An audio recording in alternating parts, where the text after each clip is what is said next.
So we're hearing word of a possible tax hike on every American citizen based on what you buy.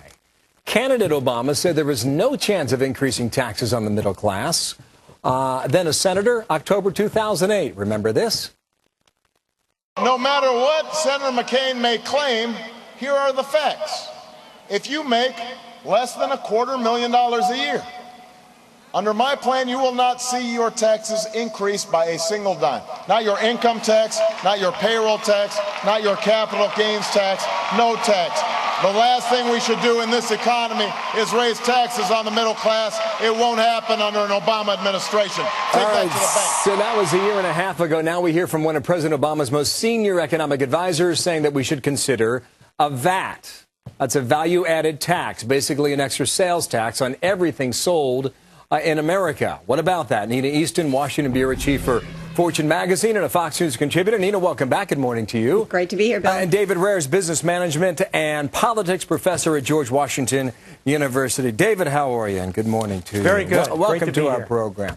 I don't know, Nina. Is it a trial balloon, or are we softening up the beachheads for what's coming our way? Well, I think we may be softening up the beachheads, but one thing, keep in mind, the person who floated this was Paul Volcker. He's not in the White House. He's an informal advisor, and in fact, he hasn't been listened to a number of times over the past year. So put some context on this.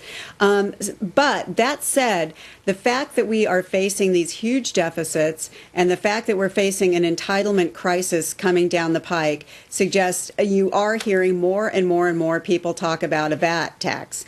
And the politics of that are going to be very difficult. A VAT tax it's more efficient. It's probably a better tax than the income tax because you're taxing consumption as opposed to savings. So if you use it, you pay for it. You're taking us into the next area, though, Nina. Yeah. And David, I'll let you go there. What about the pledge? $200,000 a year, $250,000. If you're under that amount, forget it. Your taxes aren't changing. Is the pledge about to be broken? Yeah, if the VAT is imposed by the Congress and signed by the president, it will clearly break President Obama's vow not to raise taxes.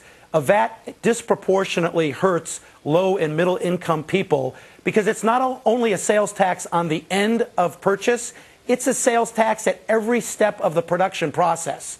You make a widget, you put a tax on it. You distribute the widget, you put a tax on it. You take the widget to the retailer, you put a tax on it. And every business in America suddenly becomes an arm of the IRS. This is used, David, all over the world. In fact, Nina, Yes. I was reading here 130 different countries use this tax.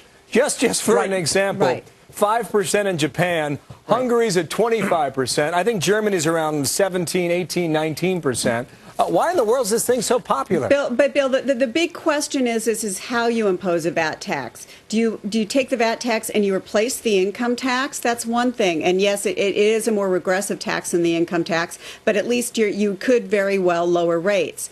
But what we're hearing more is keeping the income tax or keeping a partial income tax and putting a VAT on top of that. And that becomes really concerning because not only are you raising taxes on people, you're also impeding this economy moving forward. There's only so much that's an this economy can get if you're constantly imposing new taxes on it. But whether you're a proponent of the VAT tax or not, David, the thing about this is so tricky is that you can raise it incrementally. You can do it over time. Right. And when you do it that way, few people notice. Right. It's a hidden tax. If you're in government and you want to grab millions and millions of dollars, you want a VAT. Because the consumers blame the business people, who blame the manufacturers, who blame the people that sell them the commodities. It's a hidden tax. Greece, I might add, has a 19% VAT. And, we've all seen the explosive problems they've had with their deficits in their economy. There is that. David, in a word, does it happen, yes or no? No. No. Nina, does it? I think you're looking at some form of a VAT tax because, again, we're facing this entitlement crisis and they're looking for sources of revenue and they're going to go there. Nina Easton, thank you. David Rehr. Yeah, I've got to run. Can you say it in less than 5 seconds? I can. A VAT battle is going to be bigger than health care in America. Whoa. We'll bring you back. Thanks to both of you. Thank you. All right, Martha.